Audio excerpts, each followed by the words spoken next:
अस्सलाम वालेकुम सही तुसां देखते पे हो बायोसेफ फार्मिंग। मैं तुसाडा अपना होस्ट मोहम्मद इकबाल।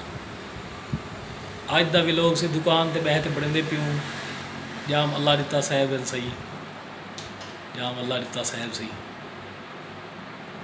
ये सी जाम गुलाम हसन उर्फ मक्खण साहब सही ये सी हाजी शबीर अहमद मामा सही माशाअल्लाह सी दुकान ते बैठे से अज व्लॉग पढ़ते प्यूँ।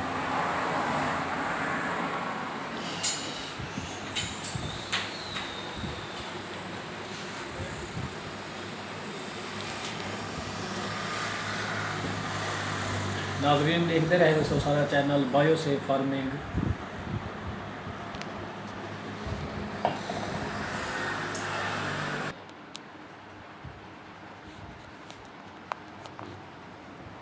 माशाअल्लाह सही वीडियो बढ़ती भी है दुकान तो बहते वीडियो बढ़ते भी माशाअल्लाह। अज मसाले कम से बन सके टाइम नहीं बन सका अज की वीडियो दुकान तो बहते गपशप की वीडियो सी अल्लाह दिता साहब है मिलना सही क्या हाल है लगता साहब किने कहते पियो सही अच्छा माशाअल्लाह माशाअल्लाह हाँ हो रहा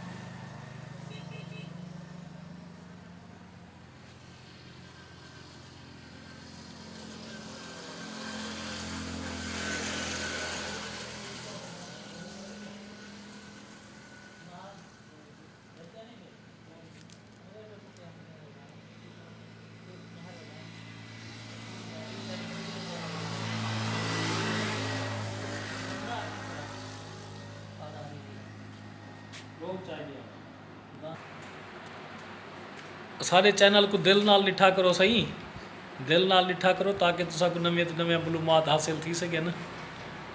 अज पेस्टिसाइड की अपनी दुकान ते बहत वीडियो बढ़ने प्यूँ इंशाअल्लाह कल तुसा को वीडियो वाला फसल की दिखे सूँ एक मालूमात की दिखे सूँ वीडियो। अज टाइम ना होने नाल वीडियो ना से बना सके तो अज का व्लॉग इत्थे ही कंप्लीट करने प्यूँ।